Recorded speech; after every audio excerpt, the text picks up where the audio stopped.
अस्सलाम वालेकुम व्यूअर्स, मैं हूँ उस्मा उशो नासिर, आपकी मेज़बान जज़्बा न्यूज़ से आपको खुशामदीद कहती हूँ। हमारे आज के प्रोग्राम में हम इमिग्रेशन लॉ के हवाले से और इमिग्रेशन के हवाले से जितने इश्यूज़ हैं, उनमें कोशिश करेंगे कि उसको डिस्कस करें और अपने इस प्रोग्राम की साथत से लोगों को ज़्यादा से ज़्यादा गाइड करने की कोशिश करें। हमारे साथ इस प्रोग्राम में मौजूद हैं शफ़क़त खटाना साहब, एडवोकेट हैं और माहिर हैं इमिग्रेशन कवानीन यूरोप के।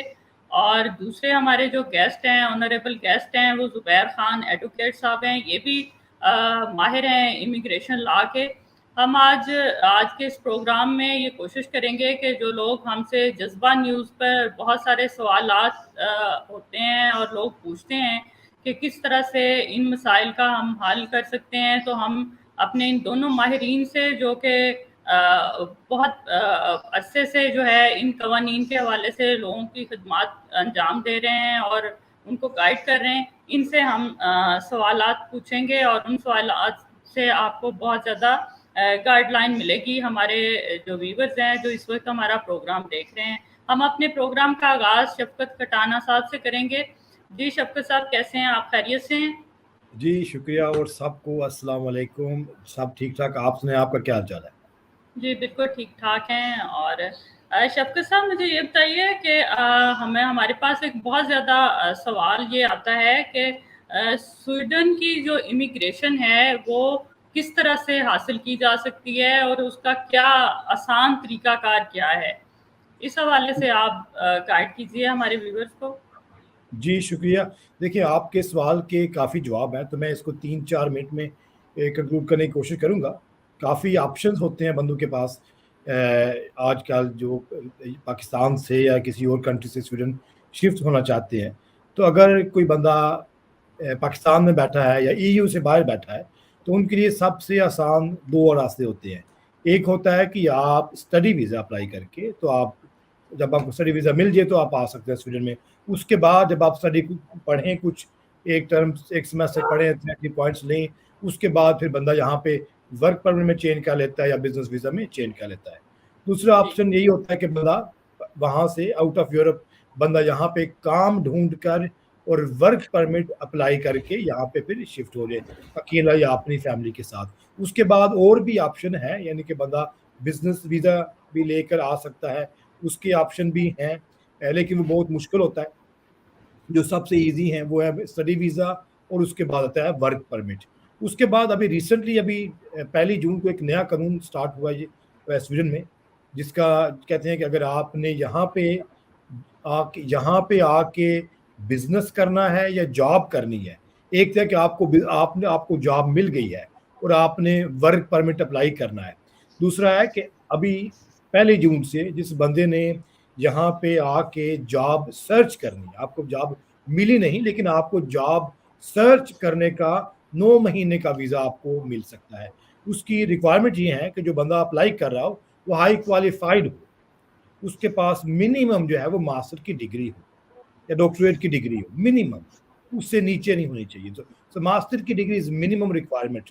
उसके बाद फिर रिक्वायरमेंट ये भी है, क्योंकि वो 9 महीने का वीज़ा है और जॉब सर्च का वीज़ा है, आपने यहाँ आके जॉब सर्च करनी है, ढूंढनी है, आपके पास काम नहीं होगा तो आपने गुजारा भी करना है, तो उसके लिए आपके पास पैसे होने चाहिए, मेंटेनेंस के लिए आपने यहाँ पे गुजारा करना है। तो उसके लिए मिनिमम रिक्वायरमेंट है कि आप अगर अकेले आ रहे हैं तो आपके पास इतना पैसा हो कि आपके जो घर का किराया है और आपने जो खर्चे हैं वो आप निकाल लें। तीसरी शर्त ये है कि आपके पास हेल्थ इंश्योरेंस हो, फुली कवर्ड हेल्थ इंश्योरेंस, जिसमें आपकी पूरी हेल्थ के मामलात, एक-एक चीज़, कोई भी चीज़ हो जाए वो उसमें कवर्ड हो, वो चेक करेंगे। या तो आप जॉब सर्च के लिए आएँगे या आप ये भी वीज़ा अप्लाई कर सकते हैं कि यहाँ पे आके आपने नहीं, बिज़नेस। अभी अभी हम अपने अगले सवाल में आपसे फिर स्टूडेंट वीज़ा और उस पे बात करते हैं।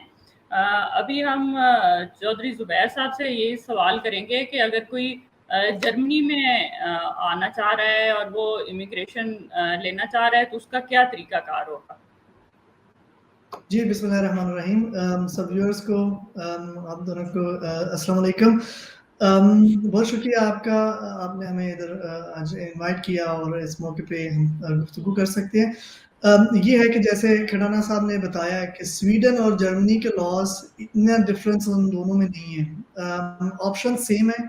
काफ़ी हमारी पाकिस्तानी कम्युनिटी, पाकिस्तानी जो यूथ है वो स्टडी वीज़े पे आ गई है, आ भी रही है और आगे इंशाल्लाह आती भी रहेगी। ये सबसे ईजिएस्ट भी है लीगल माइग्रेशन के कहा कि जो जिन्होंने उधर एफएससी किया है, जिन्होंने बैचलर्स किया पाकिस्तान, वो मास्टर्स के लिए आ रहे हैं, जिन्होंने मास्टर्स किया है और या फिर दूसरा मास्टर्स करने आ रहे हैं या फिर पीएचडी करने आ रहे हैं, रिसर्च पे आ रहे हैं, तो ये इजीएस्ट भी है। अगर उनको एडमिशन इधर मिल जाती है जर्मनी में किसी भी यूनिवर्सिटी में, तो वो उधर स्टडी वीज़ा अप्लाई करके तो वो लीगल माइग्रेट हो जाए। जिन्होंने जॉब करना है उसमें भी जैसे कि खटाना साहब ने कहा है कि स्वीडन में 1 जून से लागू होगा ये लॉ। इधर जर्मनी में ऑलरेडी है और इशू भी हो रहे हैं वीज़ा जॉब सर्च वीज़ा के नाम पे। रिक्वायरमेंट्स ऑलमोस्ट सेम है, बस ये फ़र्क है कि इधर भी हाई क्वालिफाइड होने चाहिए लेकिन मिनिमम बैचलर्स डिग्री के साथ। बैचलर्स अगर है उसको फर्स्ट स्टेप होता है कि उसको रिकॉग्नाइज करवाया जाए अपनी डिग्री को। जब रिकॉग्नाइज करवाया जाता है तो फिर आगे फील्ड्स भी आ जाती है सीवी बना के और उस पे जॉब सर्च वीज़ा अप्लाई किया जा सकता है। मेन बेसिक रिक्वायरमेंट हर एक वीज़ा की एक्सेप्ट फैमिली रीयूनियन उसमें एग्जेम्पशंस भी हैं, लेकिन ज़्यादातर कैटेगरीज में यही आती है कि आप अपने जो अखराजात हैं कल को आके खुद उठा सकें। उसके लिए वो ब्लॉक अकाउंट भी शो करना पड़ता है एम्बेसी में कि अभी ब्लॉक अमाउंट जो है वो अराउंड अबाउट 10,250 यूरोज़ है कि पर ईयर कि अगर आपके पास ब्लॉक अकाउंट में इतनी अमाउंट हो तो आप उनको शो कर सकते हैं कि पूरे साल के हम अखराजात अपने खुद उठाएंगे। थर्ड वर्क वीज़ा, उसमें फिर ब्लू कार्ड भी आ जाता है। वर्क वीज़े पे हम बाद में आते हैं ज़ुबैर साहब, वर्क वीज़े पे हम बाद में आते हैं।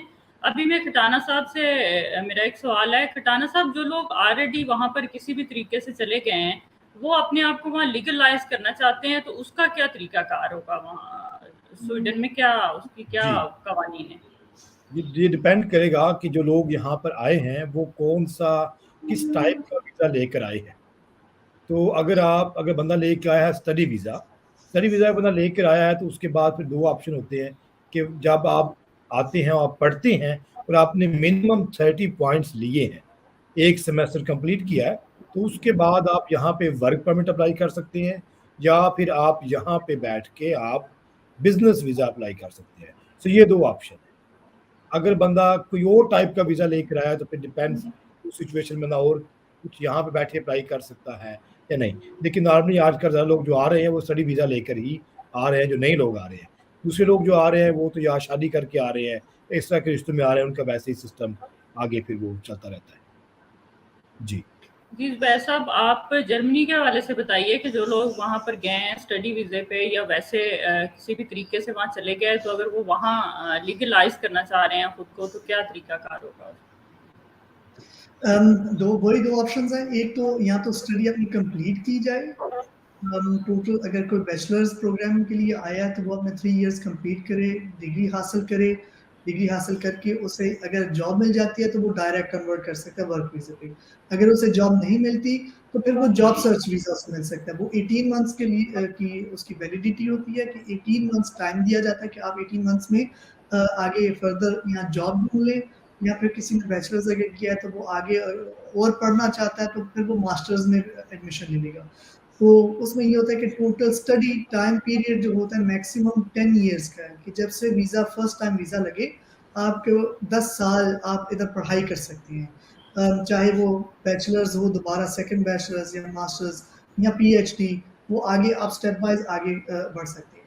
सेकंड ऑप्शन है कि अगर आपके पास, क्योंकि लॉ में जो स्टडी वीज़े पे आती हैं वो एक टेम्परेरी वीज़ा काउंट होता है जितनी देर तक आपकी स्टडीज़ कंप्लीट ना हो।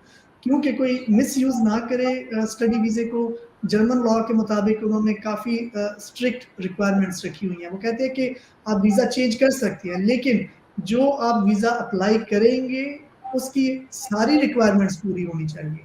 फॉर एग्ज़ाम्पल किसी ने कोई स्टडी वीज़े पे आया और उसने इधर आके किसी जर्मन नेशनल से शादी कर ली है, लेकिन उसमें ये होगा कि रिक्वायरमेंट्स सारी फुलफिल्ड होनी चाहिए। ये नहीं हो सकता कि अगर उसके पास A1 नहीं है जो कि एक रिक्वायरमेंट है, जैसे कि फैमिली रियूनियन पे कोई आता है तो उसके A1 लाज़मी है, तो अगर A1 नहीं है तो वो कहेंगे कि आपका चेंज नहीं हो सकता, आपने बिल्कुल स्टडी वीज़ा या तो आगे ही चलना देना है या फिर आपने इंतज़ार करना है जितनी देर तक आपके पास A1 का लैंग्वेज सर्टिफिकेट नहीं होता। तो वो रिक्वायरमेंट ये है चेंज करने की कि आपकी जितनी भी रिक्वायरमेंट्स हैं, चाहे वो कोई 5 हैं, 10 हैं, डिपेंड्स कि कौन-सा वीज़ा स्टेटस आगे लेना चाह रहा है बंदा। सारी अगर वीज़ा रिक्वायरमेंट्स फुलफिल्ड होंगी, तभी बस चेंज हो सकेगा। वैसे वो कहेंगे कि आप आउट ऑफ कंट्री फिर वापस जाएँ पाकिस्तान या फिर जिस भी थर्ड कंट्री से बंदा बिलॉन्ग करता हो, वापस जाके उधर से दोबारा से अप्लाई करके विद अनदर पर्पस जिसके लिए जो बंदा चेंज करना चाह रहा है, तो वो सही पर्पस के साथ वीज़ा दोबारा से लेके एंटर हो जाएंगे।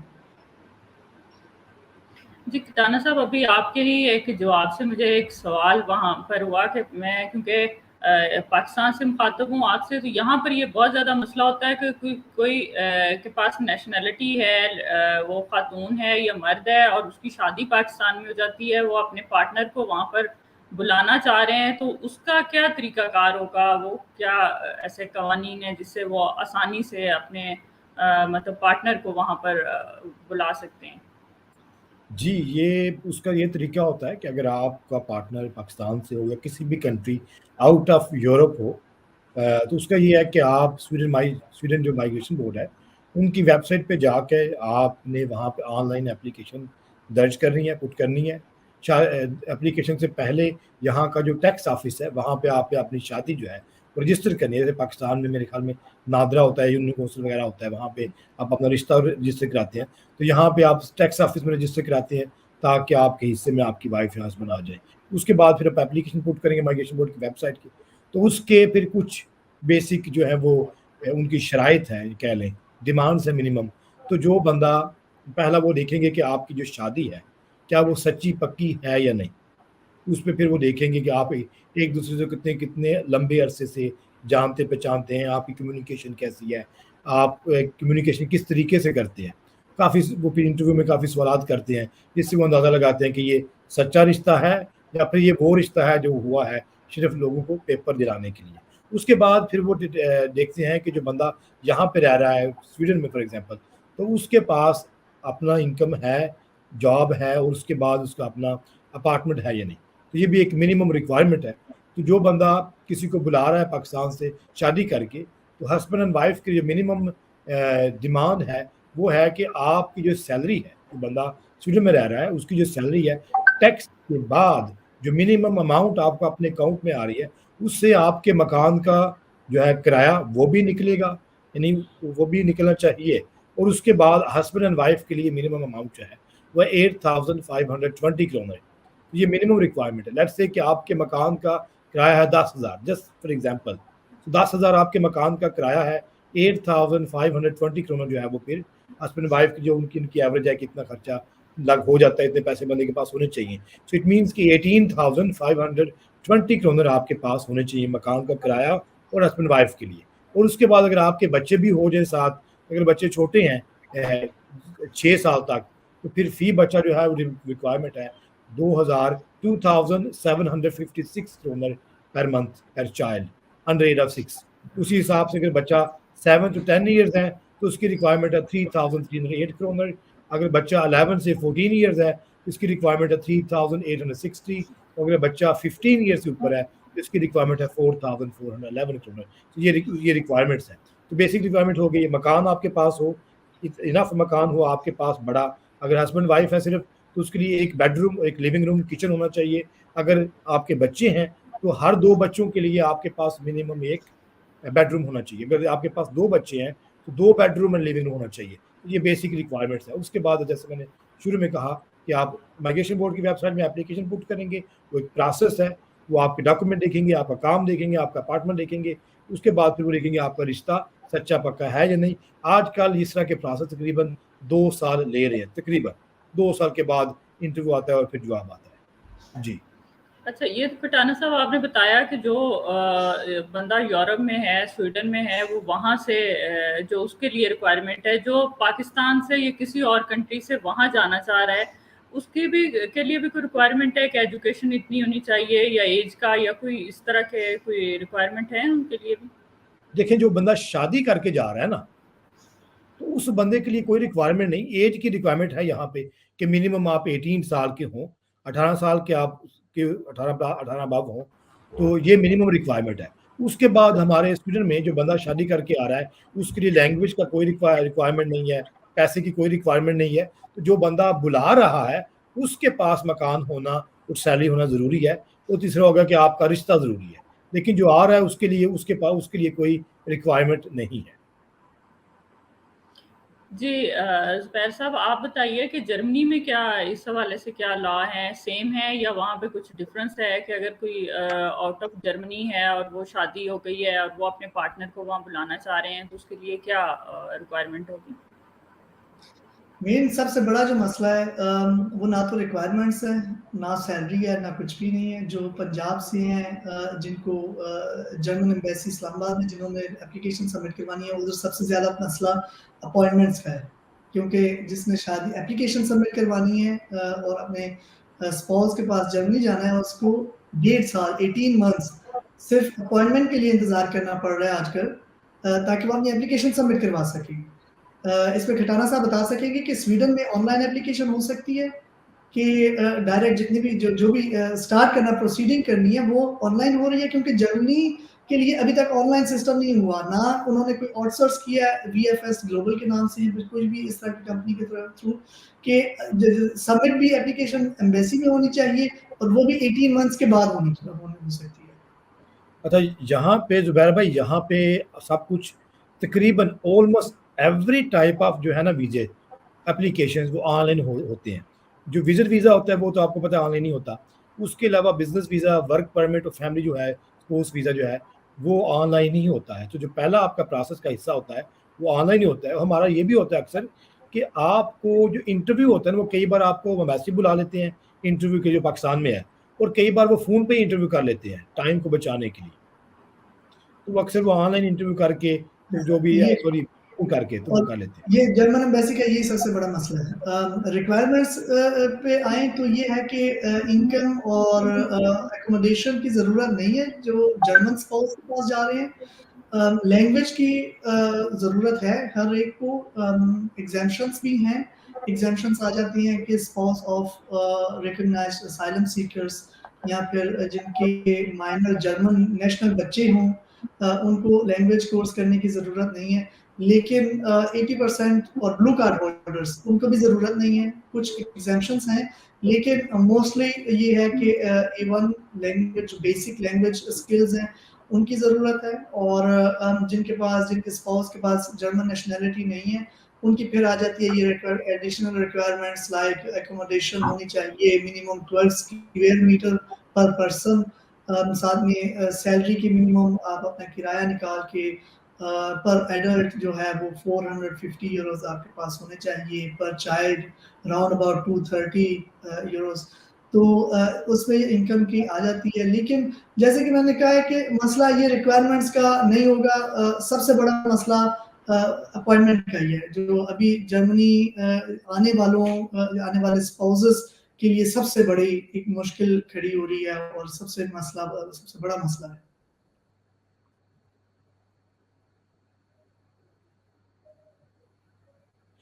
Alright, alright.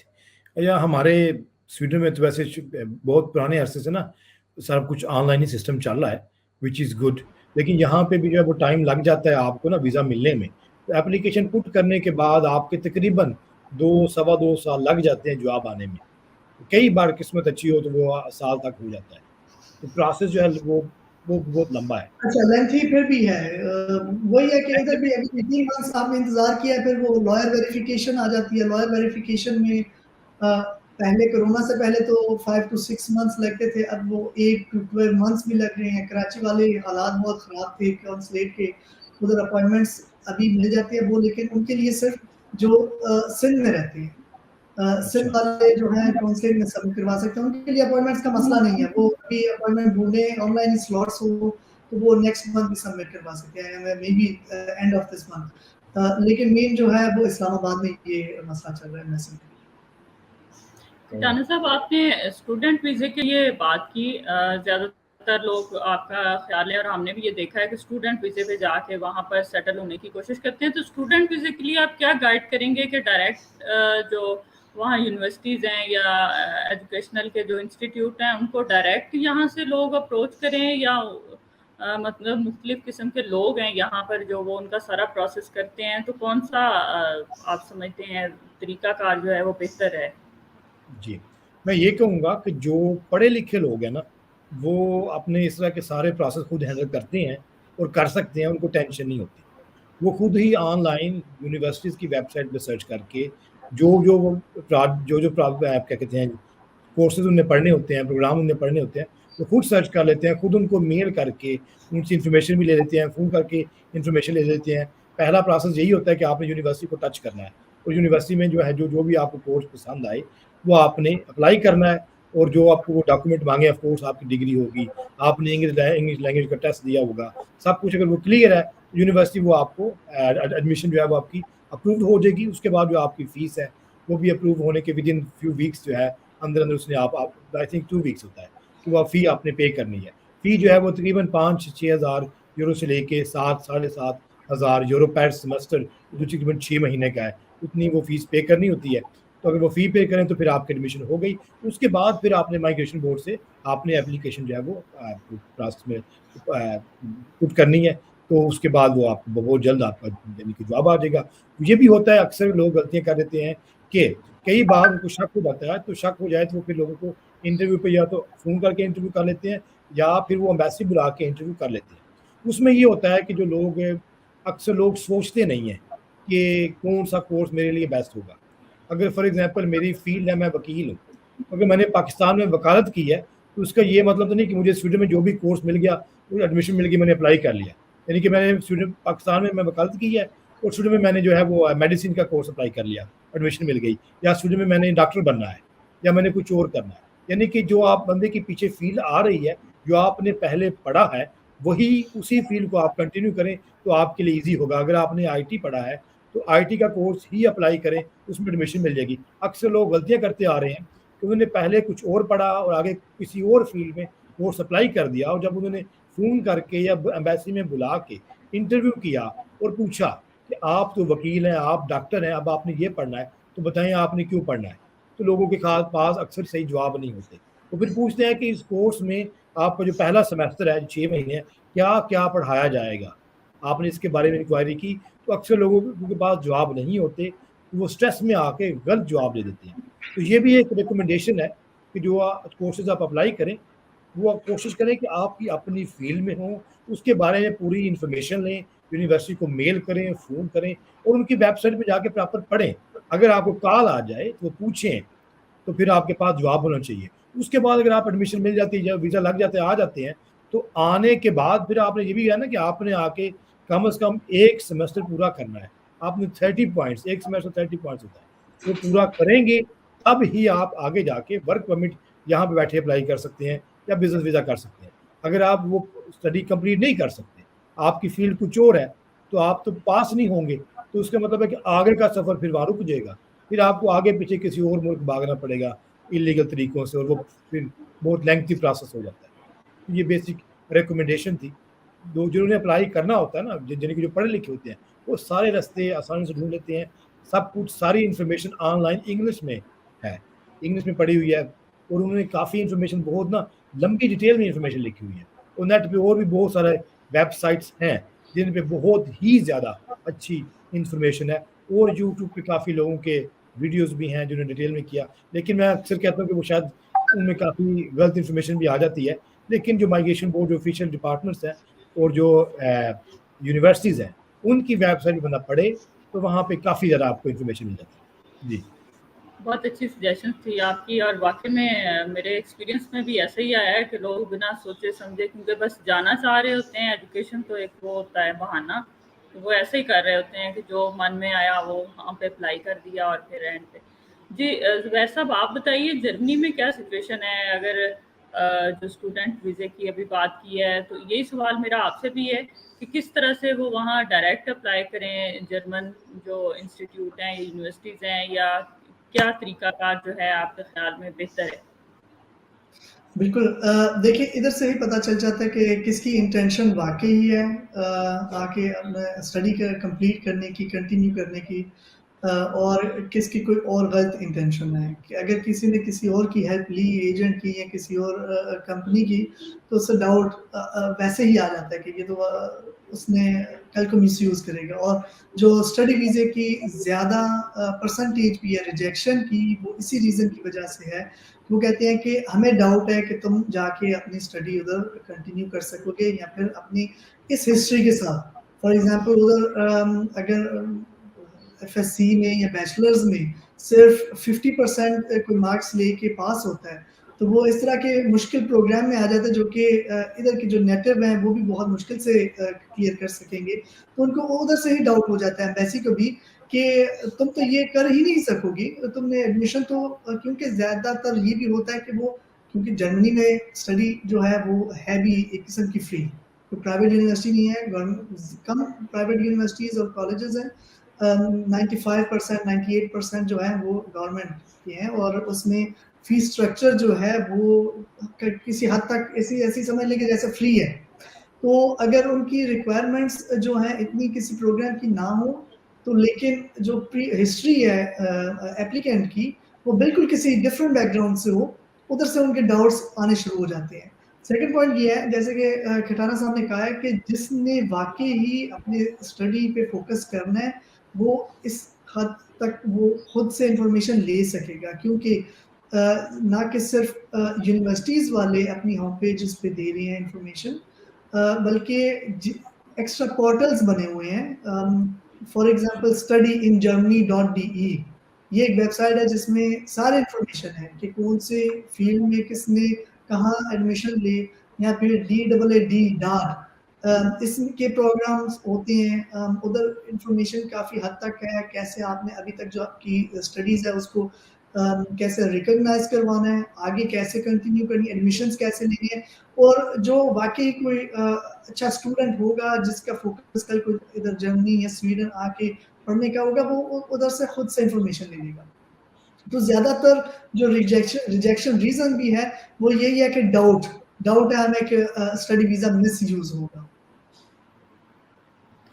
खटाना साहब, फैमिली इमिग्रेशन जो है उसका क्या क्या कवानीन है वहाँ पर, क्या तरीक़ाकार है जिससे लोगों को ज़रा आसानी हो और वो आसानी से जो है फैमिली इमिग्रेशन में मतलब ज़्यादा लोग पाकिस्तान से इंटरेस्टेड होते हैं, क्वालिफाइड होते हैं, वो चाह रहे होते हैं कि वहाँ स्टडी भी हो जाएगी और वहाँ सेट भी हो जाए, तो उसके लिए क्या तरीक़ाकार है?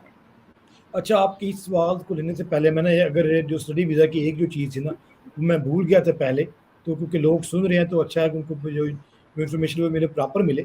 एक तो होता है कि जब आप स्टडी वीज़ा अप्लाई करते हैं ना, तो आपके पास डिग्री हो, आपको जो प्रोग्राम यहाँ पे अप्लाई करते हैं स्टूडेंट में यूनिवर्सिटी में, आपको एडमिशन मिल जाए। दूसरा ये है कि आपके पास इनफ मनी अपने सेविंग अकाउंट में होनी चाहिए, जितने पीरियड के लिए आप अप्लाई कर रहे हैं, उस पीरियड के लिए आपके पास पैसे सेविंग होनी चाहिए।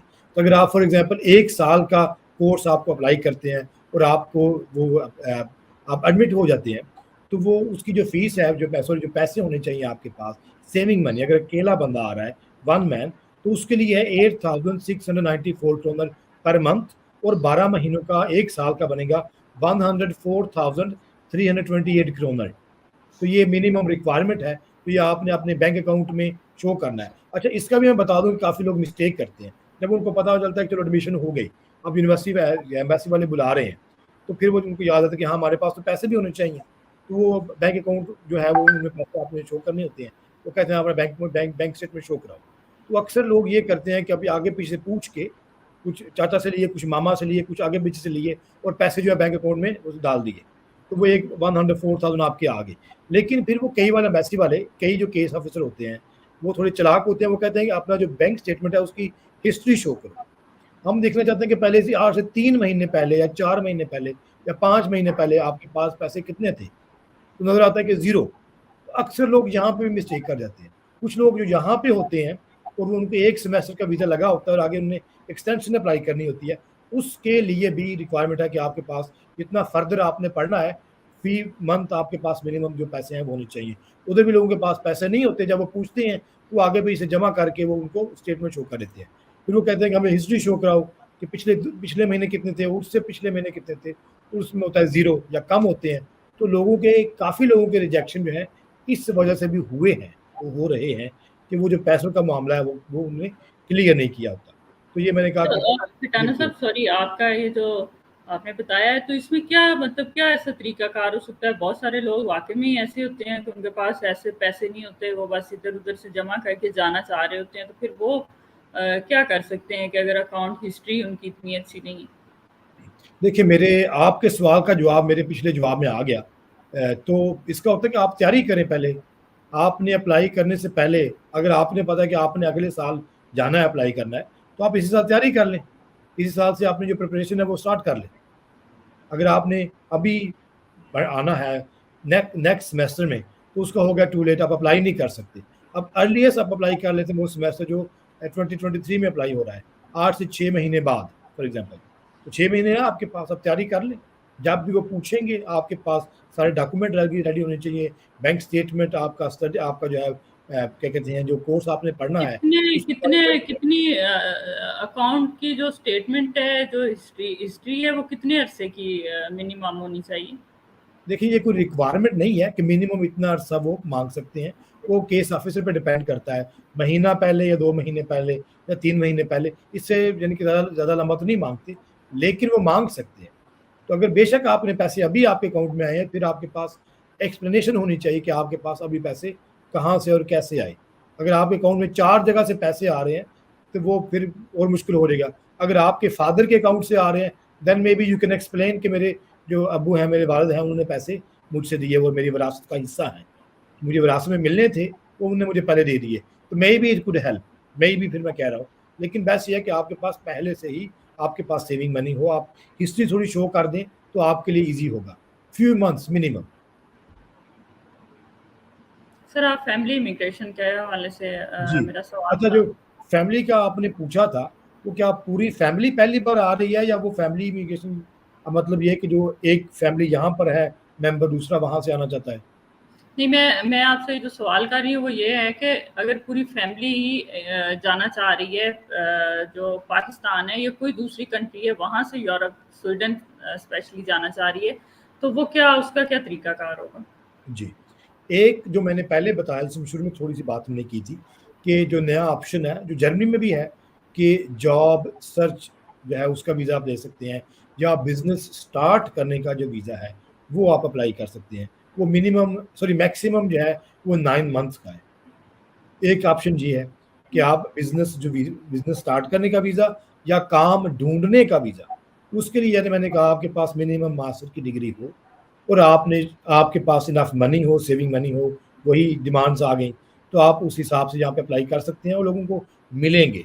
अगर हाई क्वालिफाइड बंदे हैं और वो अगर इंटरव्यू होते हैं, उनमें एक्सप्लेन कर सकते हैं, तो लोगों को मिल सकते हैं। आप यानी कि अपॉर्चुनिटी है, क्योंकि यहाँ पे आने वाले 10-15 सालों में हाई क्वालिफाइड लोगों की ज़रूरत पड़ेगी, बल्कि पड़ रही है। यहाँ पे पढ़े लिखे लोगों की ज़रूरत है, जॉब की अपॉर्चुनिटीज़ हैं और निकल रही हैं, स्पेशली नॉर्थ साइड श्रीनगर में। वहाँ पे तो लाखों के हिसाब से जॉब्स निकलनी हैं आने वाले 10 सालों में। तो अपॉर्चुनिटीज़ है लोगों के लिए, तो ये हाई क्वालिफाइड लोगों के लिए। दूसरा है, अगर आप मतलब ये नहीं मिलता या ये इस ऑप्शन में बंदा नहीं पूरा होता, तो ये है कि आप वर्क परमिट, जिसकी हम पहले बात कर रहे थे, कि आप काम का वीज़ा लेकर वो आप आ जाएँ। उसकी रिक्वायरमेंट ये है कि आपने एक काम ऐसा हो जिस पे आप और आपकी फैमिली सर्वाइव कर सकते हो।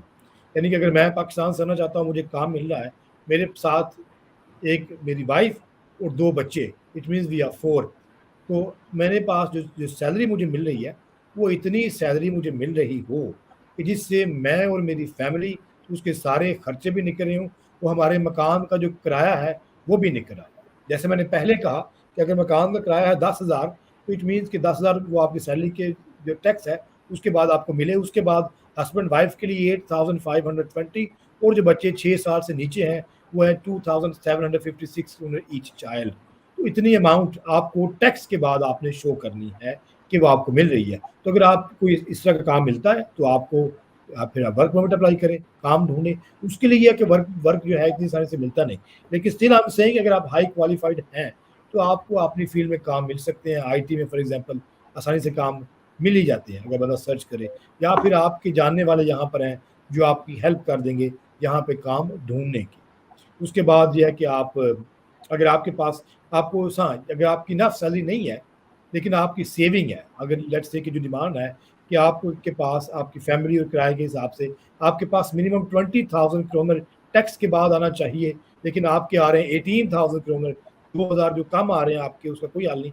उसका ये हाल होता है कि अगर आपके पास अपनी सेविंग मनी है पहले से, उसकी भी स्थिति देखेंगे तो वो 2,000 जो है वो देखेंगे कि 2,000 आने वाले जो 2 साल हैं 24 महीनों के 2 साल जो माइनस आ रहे हैं हर महीने के, वो बन गए 48,000 क्रोनर, वो आपके पास अगर आप अकाउंट में हैं तो वो कवर कर देगा, तो फिर आपको वीज़ा वर्क परमिट का मिल सकता है।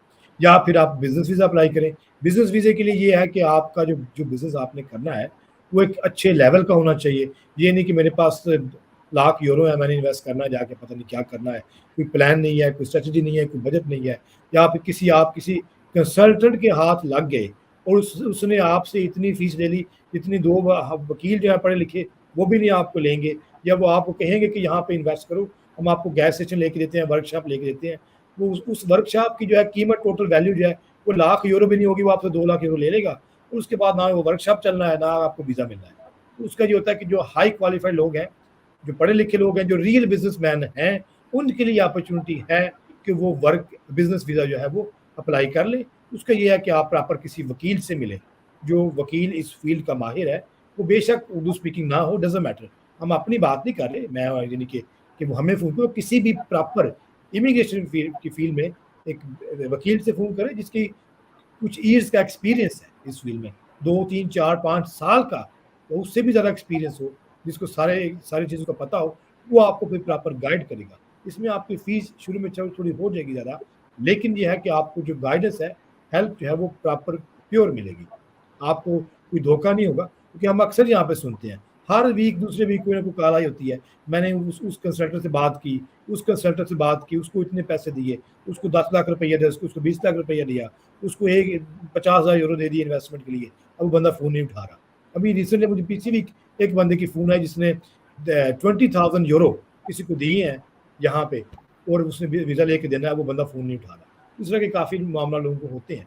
जी, शुक्रिया। काफ़ी बातें होंगी। जी ज़ुबैर साहब, आप जर्मनी के हवाले से ज़रा बताइए कि वहाँ फैमिली इमिग्रेशन की क्या सूरत हाल है और क्या कवानीन है वहाँ के? देखिए, मेन जो कैटेगरीज हैं वो स्वीडन जर्मनी में इतना फ़र्क नहीं है। जो कि आजकल ज़्यादा ऑन टॉप लीगल माइग्रेशन चल रही है, वो definitely work visa blue card holders के लिए। उनमें भी ये है कि वो एज अ फैमिली एप्लीकेशन दे सकती हैं। इधर एक नया लॉ बना है, पैराग्राफ 81 इमिग्रेशन लॉ एक्ट का, ये लास्ट ईयर सॉरी 2020 1 मार्च 2020 से है। वो एक प्री एडवांस्ड अप्रूवल है। वो उन्होंने थोड़ा सा स्पीड अप करने के लिए इसलिए किया हुआ है क्योंकि हाई क्वालिफाइड जो स्किल्ड वर्कर्स हैं उनकी बहुत ज़्यादा कमी है। इसलिए जो इधर की कोई कंपनीज हैं जो कि स्किल्ड वर्कर्स ढूंढ रही हैं, फार्मर ढूंढ रही हैं, तो वो ये कर सकते हैं कि वो एक इधर अथॉरिटी बनी हुई है, उधर एप्लीकेशन दें और बताएं कि हम इस फलाने बंदे को, ये थर्ड कंट्री है, थर्ड कंट्री का मतलब कि नॉन EU कंट्री से है और इसे हम हायर करना चाहते हैं। उनके उधर वो सबमिट करवाते हैं सारे documents, CV, work contract, accommodation का, और साथ में उस अथॉरिटी 500 यूरोज फी भी लेती है कि ये एक प्री एडवांस अप्रूवल देने के लिए। उसका फ़ायदा ये होता है जब वो कंप्लीट हो जाता है प्रोसेस विद इन 3 मंथ्स, एक लेटर इशू किया जाता है। उस लेटर इशू के करने के बाद एम्बेसी पाबंद है विद इन 3 वीक्स एक अपॉइंटमेंट देने की। उस अपॉइंटमेंट पे फिर वो पूरी फैमिली अपीयर हो सकती है। अगर वो जो स्किल्ड वर्कर है उसकी बीवी भी है, उसके बच्चे भी हैं, तो वो सब उधर अपीयर हो सकती है वीज़ा एप्लीकेशन के लिए। तो embassy with in further 3 weeks उनको वीज़ा इशू करके देना पड़ता है। स्पाउस को, बच्चों को नहीं, लेकिन जो स्किल्ड वर्कर है उसको with in 3 weeks. That means कि 3 मंथ्स जब एडवांस अप्रूवल का प्रोसेस खत्म हो जाए, मैक्सिमम 6 वीक्स में बंदा इधर जर्मनी पहुंच जाता है। फैमिली की ज़्यादा देर क्यों लगती है और बच्चे की ज़्यादा देर क्यों लगती है? वो इसलिए कि उनके वही पर आ जाती है, जैसे कि फैमिली रीयूनियन में होता है इंक्वायरी।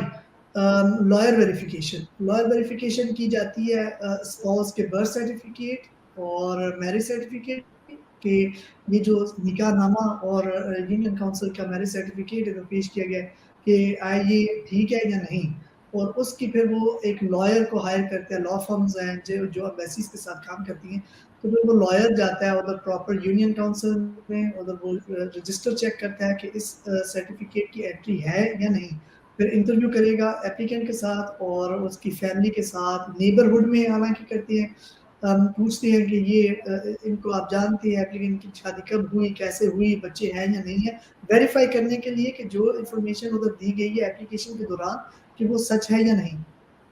उसमें ये होता है कि स्पाउस और बच्चे जो हैं वो 7-8 मंथ्स, आजकल के जो टाइम लग रहा है एम्बेसी का, वो 7-8 मंथ्स बाद आ सकती है। लेकिन अभी तक ये इसके परसेंटेज वाइज देखिए तो फैमिली रीयूनियन, स्टडी वीज़ा और थर्ड नंबर पे जर्मनी में इसी प्री एडवांस अप्रूवल के साथ और ब्लू कार्ड के साथ इंटर हो रही है।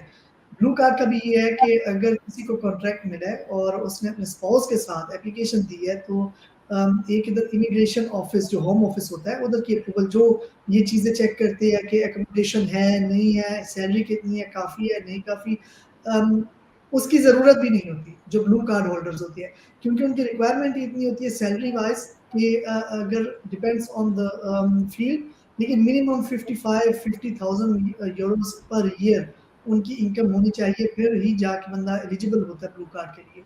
तो इसलिए ये जो चीज़ें हैं एकोमोडेशन की और सैलरी की, ये उसमें भी नहीं चेक की जाती। तो मीन्स एफआरवी में सबसे ज़्यादा रश है, एफआरवी फैमिली यूनियन, चाहे वो जर्मन स्पाउस हो, फियांसे वीज़ा हो या नॉर्मल स्पाउस वीज़ा हो, वो नंबर 1 पे है। उसके बाद स्टडी वीज़ा, थर्ड पे ये प्री एडवांस्ड अप्रूवल के साथ ब्लू कार्ड, वर्क वीज़ा और जॉब सर्च वीज़ा। ये जॉब सर्च वीज़ा भी है, वो भी पिछले साल से 2 सालों से वो भी काफ़ी लोगों को मिल रहा है, और ये यही कैटेगरीज है जो आजकल जर्मनी में ज़्यादा लीगल माइग्रेशन जो चल रही है। जी खटाना साहब, आपने बिजनेस वीज़े की, इससे पहले हमारा जो सवाल था आपसे उस पर आपने बिजनेस वीज़े की बात की, तो बिजनेस वीज़े के लिए जो रिक्वायरमेंट्स हैं वो थोड़ी सी आप टाइम भी हमारे पास शॉर्ट है, जाहिर है ये बहुत डिटेल से इस पर डिस्कशन हो सकती है, पूरा प्रोग्राम हो सकता है, लेकिन आप हमारे देखने वालों को थोड़ा गाइड करेंगे कि जो बिजनेस वीज़ा है उसकी क्या बेसिक रिक्वायरमेंट है जिसके बाद वो उसको अप्लाई कर सकते हैं। जी, जो सबसे बेसिक पहली रिक्वायरमेंट है जिस पे अक्सर लोगों को वहीं से ना हो जाती है, जो पहली स्टेप होती है वो है लैंग्वेज का। जो छोटे मोटे बिजनेस हैं उनके लिए यहाँ पे रिक्वायरमेंट है कि आपको स्वीडिश लैंग्वेज आनी चाहिए। अब बंदा सोचेगा कि मैंने तो पाकिस्तान से आना है तो मुझे स्वीडिश लैंग्वेज कैसे आनी चाहिए, बस ये रिक्वायरमेंट है। तो बेशक बंदे को ये अच्छी लगे ना लगे, इज द रियलिटी। छोटे मोटे बिजनेस में आता है आपकी आगे छोटी मोटी दुकानें, ग्रोसरी शॉप्स, आपके कैफ़े शॉप्स आ गए, आपके रेस्टोरेंट्स आ गए, कार वर्कशॉप्स आ गए, इस तरह की सिमिलर जो छोटी मोटी चीज़ें हैं, छोटे मोटे बिजनेस, उनमें स्विडिश लैंग्वेज का एक रिक्वायरमेंट है। तो जिस बंदे ने छोटी मोटी रिक्वायरमेंट, छोटे मोटे जो बिजनेस हैं उनमें अगर आप सोच रहे हैं या कोई बंदा आपको रिकमेंड कर रहा है तो उससे वो आप इन्वेस्टमेंट ना कीजिएगा। उसके बाद अगर आपने हैवी इन्वेस्टमेंट करनी है किसी बड़े टाइप के बिजनेस में कोई भी हो, तो उसमें रिक्वायरमेंट पहले आ गई सॉरी लैंग्वेज। छोटे मोटे बिजनेस के लिए, बड़े बिजनेस के लिए नहीं है। बड़े बिजनेस के लिए आपके पास जो है वो इंग्लिश का आना इज इनफ, और वो फिर आपको डॉक्यूमेंट में शो करना पड़ेगा। लैंग्वेज के बाद फिर आपकी रिक्वायरमेंट है कि आपके पास इनफ मनी है कि जो बिजनेस आपने स्टार्ट करना है, रन अप करना है, उसको अगर आपने परचेज करना है उसके लिए मनी है, या आपने फिर कुछ चीज़ नहीं, यानी कि आप ऑनलाइन बिजनेस करना है, लेकिन जो भी आपका एक बजट बनेगा, आपने बजट प्रेजेंट करना है कि ये मैंने स्टार्ट करना है, इसका स्टार्टिंग का खर्चा इतना होगा, इसका €1,00,000 है, €2,00,000 या €1,000,000 है, व्हाट्सएवर, तो वो उतने पैसे आपके पास हैं। दूसरा आप रिक्वायरमेंट है कि आपकी जो फैमिली है जो आपने साथ लेकर आना है, तो उसके पास आपके पास उस फैमिली के लिए भी इनफ मनी है या नहीं। तो आप जो मेन एप्लीकेंट हैं, अगर हस्बैंड अप्लाई कर रहे हैं तो आपके लिए 2,00,000 स्विच क्रोना होना ज़रूरी है। आपके साथ अगर आपकी वाइफ आ रही है तो वाइफ के लिए 1,00,000 स्विच क्रोना जो भी रिक्वायरमेंट है मिनिमम। अगर आपके साथ बच्चे आ रहे हैं तो फी बच्चा पर child minimum requirement is 50,000 kroner.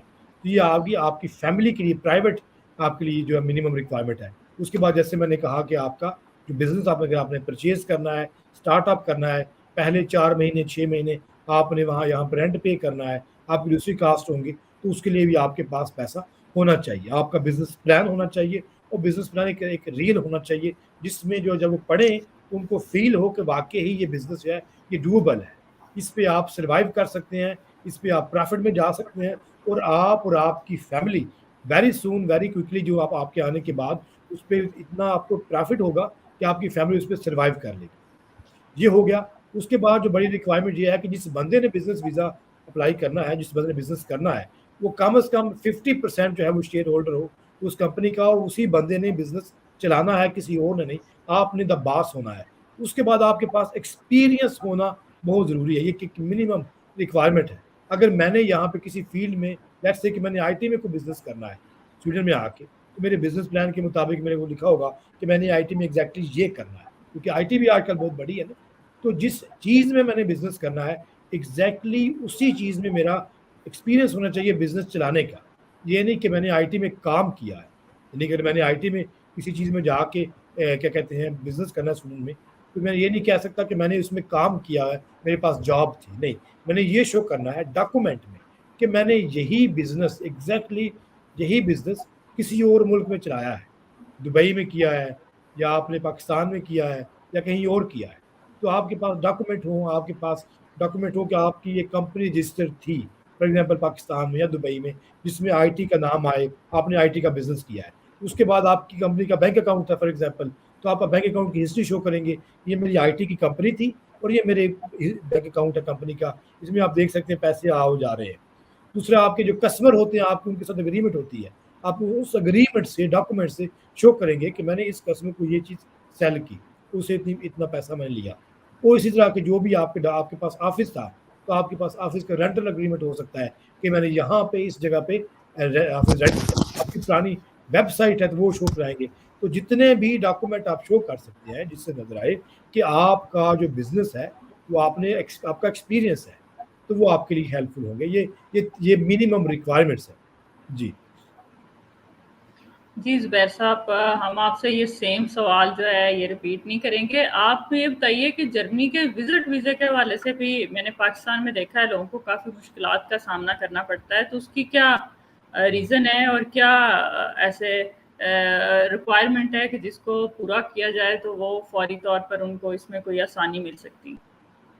जी, उसमें विज़िट वीज़े में भी एक ही चीज़ होती है, जैसे कि स्टडी वीज़े में अगर रिजेक्शन रीज़न आता है डाउट कि ये मिसयूज़ किया जाएगा, वैसे ही विज़िट वीज़े में आप समझ लें 70-80% रिजेक्शन रीज़न यही है कि उनको ये डाउट है कि बंदा मिसयूज़ करेगा और वापस वीज़े के दौरान, वैलिडिटी के दौरान वापस पाकिस्तान नहीं जाएगा। उसकी 2 वजूहात हैं। एक उसकी मेन जो है रीज़न है वो ये है कि जो एप्लीकेंट होता है उसकी अपनी कोई सोर्स ऑफ इनकम नहीं होती। फॉर एग्ज़ाम्पल कोई अपनी वालिदा को बुलाना चाह रहा है विज़िट वीज़े पे और उसके वालिद साहब हयात नहीं हैं, उनकी डेथ हो चुकी है, तो उनकी कोई अपनी सोर्स ऑफ इनकम नहीं है। बच्चे जो हैं वो जर्मन लॉ के मुताबिक जो बच्चे हैं जब वो 18 प्लस हो जाती है वो कहते हैं कि वो इंडिपेंडेंट है, और मदर पीछे अकेली हैं और इसलिए वो उसने बुलाना चाह रही है ताकि वो इधर ही ठहर जाए। मेन एज फैक्टर भी होता है, क्योंकि बहुत ज़्यादा इस तरह के हमारी कम्युनिटी में ये इश्यूज़ हैं कि पेरेंट्स को बुलाना चाह रहे, चाहे वो फादर हो, मदर हो, दोनों इकट्ठी हों, तो उनकी रिजेक्शन आ जाती है। तो उसमें मेन जो रीज़न होता है वो ये होता है कि फाइनेंशियल एंड फैमिली टाइज़ इन पाकिस्तान, कि अगर किसी के अपने सोर्स ऑफ इनकम है, अपनी कोई प्रॉपर्टी है, अपना कोई बिज़नेस है, कि उससे वो ये अंदाज़ा लगाती है कि अगर इनकी अपनी सोर्स ऑफ इनकम है या फिर अपना कोई बिज़नेस है या फिर कोई प्रॉपर्टी है जिसको ये पाकिस्तान में छोड़ के इधर नहीं आ सकेंगे, इधर आके एक लिविंग स्टैंडर्ड होता है ना कि जिनकी अपनी उधर इनकम होगी वो इधर आके अगर मिसयूज़ भी करना चाहें तो वो उनको फिर असाइलम सीक करनी पड़ेगी, उनको कैंप्स में रहना पड़ेगा। और वो एक नॉर्मल सी बात है कि जो इतनी अच्छी लिविंग स्टैंडर्ड छोड़ के वो इधर कैंप्स में गुज़ारा नहीं कर सकते, क्योंकि इधर के हालात ही कैंप्स के जो होती हैं, असाइलम सीकर्स जहाँ पे रहती हैं या जहाँ पे ठहराते हैं उनको, उनको वो रहने वो रह भी बंदा नहीं सकता जो पाकिस्तान से इस तरह छोड़ के आए। तो वो एक मेन पॉइंट जो होता है वो देखती है कि सोर्स ऑफ इनकम क्या है, प्रॉपर्टी असासे कितनी है, जितने ज़्यादा होंगे उतना ज़्यादा बेहतर है ताकि विज़िट वीज़ा लग सके। सेकेंडली फैमिली मेंबर्स कितने हैं, उधर ज़्यादा है पाकिस्तान में या फिर ज़्यादा बच्चे इधर हैं, चाहे बेटा बेटियां इधर शादी हो के आ गए हैं या फिर स्टडी वीज़े पे या फिर वर्क वीज़े पे, वो देखते हैं कि किसी के ज़्यादा कहाँ दिल लग जाएगा कि बच्चे ज़्यादा उधर हैं या इधर हैं। ये हो गया दूसरी पेरेंट्स लेवल पे। दूसरा ये है कि जो यंगस्टर्स हैं, यूथ है, उसमें से वो देखती है कि इनकी अपना उधर उनका अपना कोई आगे क्या अभी तक है, वो उधर जॉब कर रहे हैं, उनकी किस तरह की जॉब है, उनकी जो सैलरी है वो एवरेज है या एवरेज से भी कम है। अगर एवरेज से कम है तो फिर उन्हें भी यही डाउट होगा। अगर कोई सिंगल है तो उसमें ज़्यादा डाउट होगा कि ये उधर वापस नहीं आएगा। मेंबर्स को छोड़ के आए, माइनर चिल्ड्रन, वाइफ, अपना बिजनेस हो, ये इनके लिए एक आइडियल सिचुएशन है कि वो कहें कि बिजनेस भी है अपना, उधर परमानेंट जॉब है, फैमिली छोड़ के माइनर चिल्ड्रन छोड़ के, वाइफ को छोड़ के कोई आ रहा है तो वो वापस जाएगा। और सेकेंडली ये है कि पर्पस, अगर जब कोई विजिट वीजे के लिए एप्लीकेशन दे, उस जितने भी डॉक्यूमेंट्स हैं, चाहे वो फैमिली मेंबर्स के हों जो पाकिस्तान में रह रहे हैं, चाहे वो जॉब के हवाले से हों, सैलरी स्लिप्स, बैंक स्टेटमेंट्स, जितनी ज़्यादा डॉक्यूमेंटेशन होगी उतने ज़्यादा चांसेस हैं कि वीज़ा लग जाए। तो ये दो चीज़ें जो हैं ये बहुत इंपॉर्टेंट है कि बंदा जब एप्लीकेशन देने जाए उस वक्त पूरी फाइल लेके जाए, क्योंकि बात का ये होता है कि जब रिजेक्शन आ जाता है तो फिर कोई क्लाइंट हमारे साथ भी कांटेक्ट करता है तो वो उनसे हम पूछते हैं तो वो कहते हैं नहीं यार मैंने तो समझा वो ज़रूरी नहीं है क्योंकि मेरे पास स्पॉन्सरशिप लेटर था। स्पॉन्सरशिप लेटर का मतलब है कि वो कोई जो स्पॉन्सर कर रहा है वो अपनी इनकम इधर शो करके और रिकमेंडेशन भी और इधर से लेटर प्रोवाइड करता है ताकि वो वैसे ही सबमिट साथ हो जाए। लेकिन अगर वो भी हो फिर भी सबको ये एडवाइस है कि वो अपने एडिशनल डॉक्यूमेंट्स अपनी उधर जॉब के सिलसिले जो भी जॉब रिलेटेड हैं या फिर अपनी फैमिलीज के वो साथ ज़रूर अटैच किए जाए। अच्छा मैडम आपका सवाल करने से पहले टाइम बड़ा शॉर्ट है तो एक दो क्वेश्चन आए हुए हैं नीचे, मैं ज़रा वो क्वेश्चन से पूछ लूँ ताकि जिन लोगों ने क्वेश्चन किए हैं वो भी लोग मायूस ना जाएं। ये खटाना साहब आपके लिए किसी ने क्वेश्चन किया है। अच्छा, अस्सलाम, I came here from UK, got visa for you.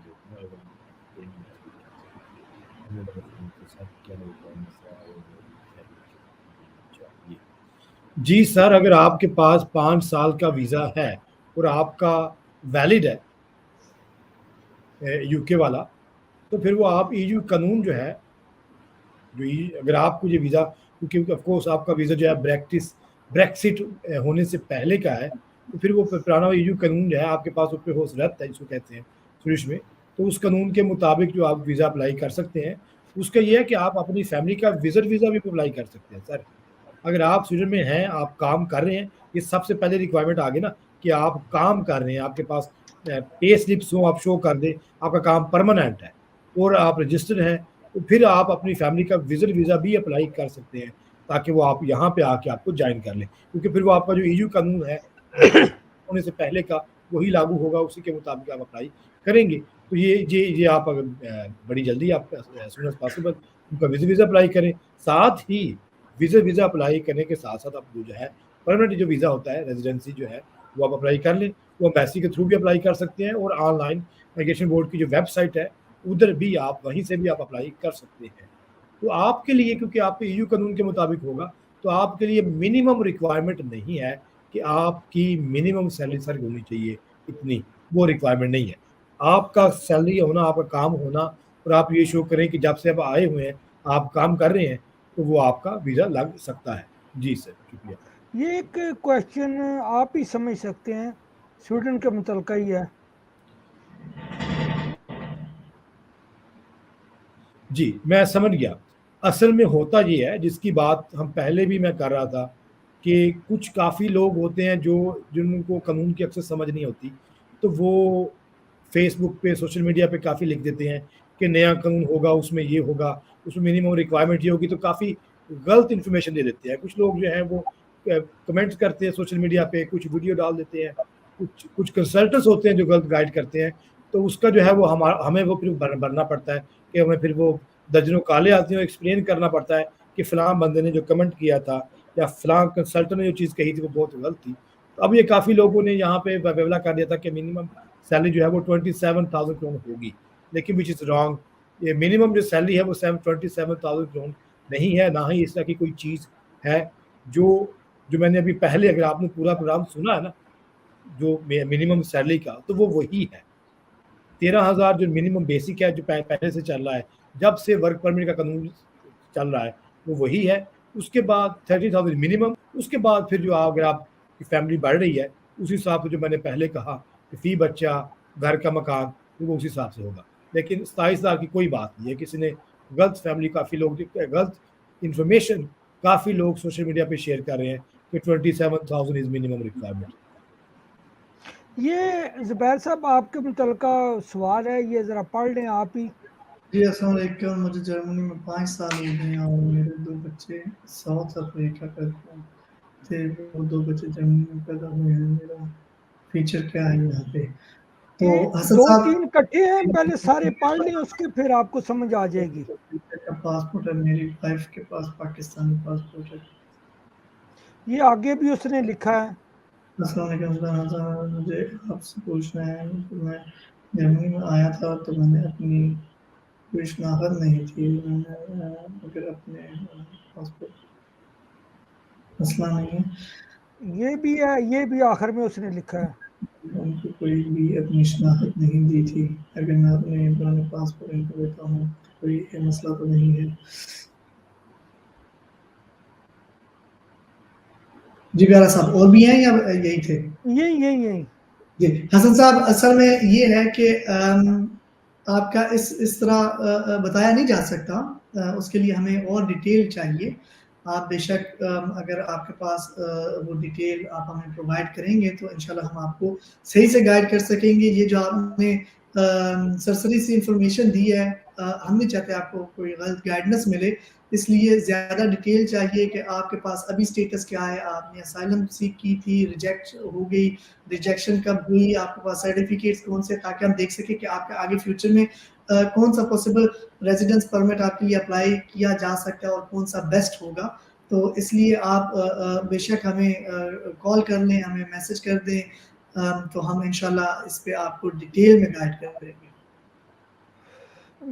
Madam, ये कुछ नीचे जो क्वेश्चन आए थे उनके जवाब हो गए। अब आप प्रोग्राम अपने को वाइंड अप कर सकती हैं, टाइम सिर्फ 2 मिनट रह गए हैं।